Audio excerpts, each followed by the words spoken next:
बिस्मिल्लाहिर्रहमानिर्रहीम। अस्सलाम वालेकुम एवरीवन। उम्मीद है आप सब ठीक होंगे। मैं हूँ शेफ़ आयशा और आप सबको अपने चैनल शेफ़ आयशा रेसिपीज़ में वेलकम करती हूँ।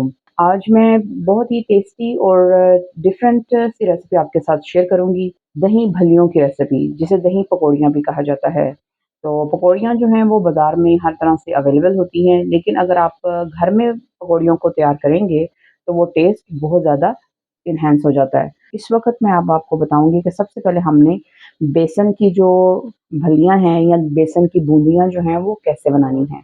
सबसे पहले 1 प्याली मैंने बेसन लिया, इसको अब हम बाउल में ऐड कर लेंगे और भल्लियाँ बनाने के लिए जो चीज़ें इसके अंदर बेसन में जाएँगी वो है हाफ़ टी स्पून साल्ट है और 2 पिंच अजवाइन है और 1/4 टीस्पून बेकिंग सोडा है। बेकिंग सोडा जो है वो लाज़मी आपने ऐड करना है, उससे जो है वो थोड़ी सॉफ्ट बनेंगी। इसको पहले बेसन में साल्ट वगैरह को अच्छी तरह से मिक्स कर लें और थोड़ा-थोड़ा पानी ऐड करके तो हमने इसको मिक्स करना है और इसके मिक्सचर को जो है वो हमने थिक बनाना है, लिक्विडी बिल्कुल नहीं करना। थिक बनाएँगे तो वो बेसन की जो बूंदियाँ हैं वो बहुत फिर अच्छी बनेंगी। थोड़ा-सा पानी में ऐड करेंगे। बाज़ार से पैकेट वाली जो हम पकौड़ियाँ खरीदते हैं, उसका वो टेस्ट नहीं आ पाता है। ये आप ज़रूर इस रेसिपी को ट्राई कीजिएगा। घर में जब आप बनाते हैं ना, बेसन की खुद पकौड़ियाँ बनाते हैं, उसका टेस्ट बहुत ज़्यादा अच्छा होता है। इस तरह जब आप मिक्स कर लें, तो इसके बाद आपने 3 से 4 मिनट के लिए अपने हाथ से भी अच्छी तरह से मिक्स करना है। जिस तरह से मैं आपको बताऊँगी ना, उस तरह हाथ से आपने मिक्स करना है ताकि इसके अंदर थोड़ी एयर पैदा हो जाए। इसके अंदर एयर पैदा होगी तो वो फुल्कियाँ जो हैं वो बहुत अच्छी बनेंगी। इस तरह अपनी फिंगर्स को रख के, तो इस तरह इसको मिक्स करते जाना है।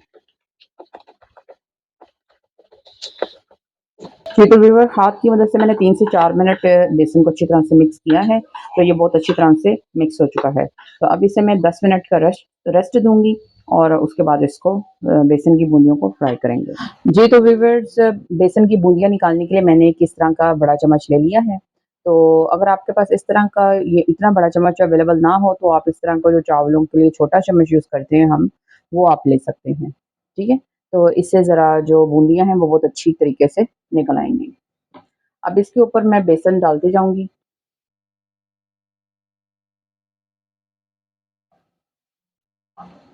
इस तरह से आपने इसको फैलाते जाना है, तो ये बेसन की बूंदियाँ बहुत अच्छी-सी बनती जाएँगी।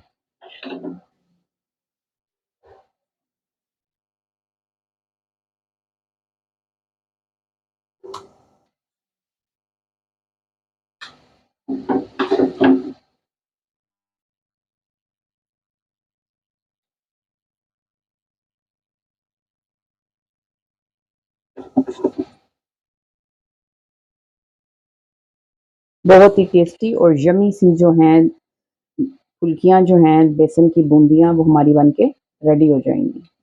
आप इसको ज़्यादा क्वांटिटी में बना के भी रख सकते हैं और ठंडा होने पे आप ज़िप-लॉक बैग में स्टोर करके रख सकते हैं। जब आपको ज़रूरत हो, निकाली, इन्हें पानी में भिगोया और बना ली। अभी आपको ये थोड़ी जुड़ी हुई महसूस हो रही होंगी, जैसे ही ये पकती जाएँगी, तो ये खुल जाएँगी। जी, तो व्यूअर्स जैसे-जैसे ये पकती जा रही हैं, ये खुलती जा रही हैं, ये देखें। और बेसन की बूंदियों को आपने बिल्कुल मीडियम फ्लेम पे जो है वो फ्राई करना है। हाई फ्लेम पे बिल्कुल भी इसको फ्राई नहीं करना और इसको मीडियम फ्लेम पे तब तक आपने फ्राई करना है जब तक इसका कलर जो है वो चेंज ना हो जाए, गोल्डन की तरफ ना आ जाए। इसके आप भल्ले भी निकाल सकते हैं अगर आपने बेसन के बनाने हो, तो स्पून के साथ जैसे हम पकोड़े निकालते हैं ना, वैसे गोल-गोल सी इसकी आप भल्लों की शेप में टिक्कियाँ बना के, तो वो भी यूज़ कर सकते हैं। जैसे ही इनका कलर चेंज होगा तो इनको मैं निकाल दूँगी ऑयल से। जी, कलर इनका गोल्डन हो चुका है, अब मैं इसे ऑयल से बाहर निकाल लूँगी। जी, तो व्यूअर्स दही पकौड़ियाँ बनाने के लिए तमाम सामान मैंने जो है वो रेडी कर लिया है।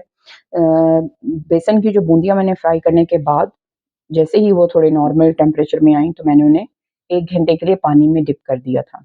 अब ये देखें कितनी सॉफ्ट हो चुकी हैं। ये फूल के सॉफ्ट हो चुकी हैं बिल्कुल। तो मैंने साथ ये 3-4 जो हैं वो बेसन के भल्ले जो है वो फ्राई किए थे, उनको भी मैंने पानी में सोक किया हुआ थोड़ा अब निकाल लिया है। और सैलेड के लिए जो वेजिटेबल्स मैंने ली हुई हैं, उनमें ये जो है रेड रेडिश है, सुरख मिर्च होती है, उसको मैंने ऐसे ग्रेट किया हुआ है और बंद गोभी है, उसे भी ग्रेट किया हुआ है और थोड़ा-सा खीरा और टमाटर और प्याज़ है। जो वेजिटेबल आप की फ़ेवरेट हो वो आप ऐड कर लें और जो आपकी फ़ेवरेट ना हो उन्हें स्किप कर दें। और यहाँ पे मैंने इमली और आलू बुखारे की चटनी बनाई हुई है और यहाँ पे ये पुदीने की चटनी है, जिसे मैंने थोड़ा-सा दही में मिक्स किया हुआ है।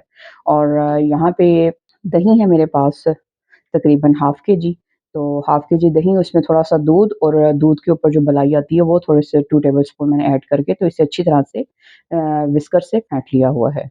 तो ताकि दही जो है वो एक जैसा हो जाए। तो चलिए अब इन्हें मिक्स करते हैं, मिक्स करने के लिए मैं एक बोल ले लेती हूँ।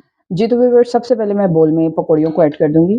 पकौड़ियों के साथ आप इसमें जो सफ़ेद चने हैं, वो बॉयल करके वो भी ऐड कर सकते हैं और आलू जो है वो भी बॉयल करके आप ऐड कर सकते हैं। लेकिन मैं सिर्फ़ दही और पकौड़ियों की रेसिपी आपके साथ शेयर कर रही हूँ। इसके साथ जितनी क्वांटिटी में आपको सैलड भलियों के अंदर पसंद हो, उतना-उतना ये सैलड जो है वो आपने ऐड करते जाना है।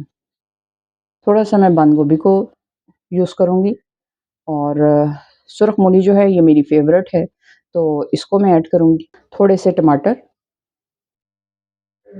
खीरे थोड़े से और प्याज़। इन चीज़ों को सबसे पहले हम पकौड़ियों में मिक्स कर लेंगे, सैलड को। अगर आपको सैलड जो है वो ज़्यादा क्वांटिटी में पसंद हो इन चीज़ों में, तो आप ज़्यादा ऐड कर सकते हैं। जब आप वेजिटेबल्स अच्छी तरह से पकौड़ियों में मिक्स कर लें, उसके बाद आपने इसके ऊपर दही ऐड कर देना है, जितनी क्वांटिटी में आपको ज़रूरत हो। बिस्मिल्लाह।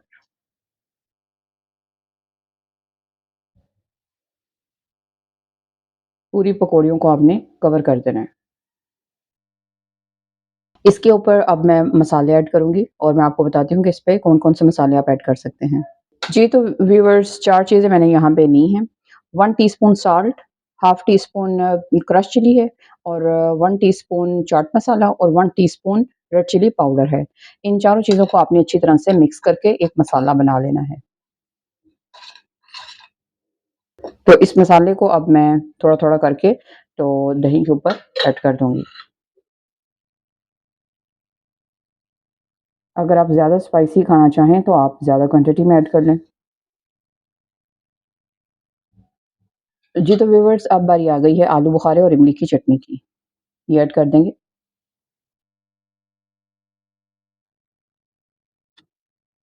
इसके साथ पुदीने वाली चटनी ऐड कर देंगे।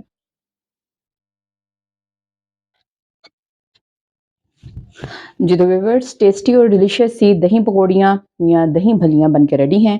तो माशाल्लाह से देखने में बहुत ही यम्मी लग रही हैं। तो जैसे ही रोज़ा इफ्तार होगा तो हम इन्हें टेस्ट करेंगे। तो अब इसे मैं थोड़ी देर के लिए फ्रिज में रख दूँगी ताकि ये ठंडी हो जाएँ। तो अगर आपको आज की ये दही पकौड़ियों की रेसिपी अच्छी लगी हो तो मेरी वीडियो को लाइक कीजिएगा और मेरे चैनल को सब्सक्राइब कीजिएगा। तो चलती हूँ इस दुआ के साथ कि अल्लाह ताला आपके रिज़्क में बरकत अता करे और आपके खानों को ज़ायका दे। अल्लाह हाफ़िज़।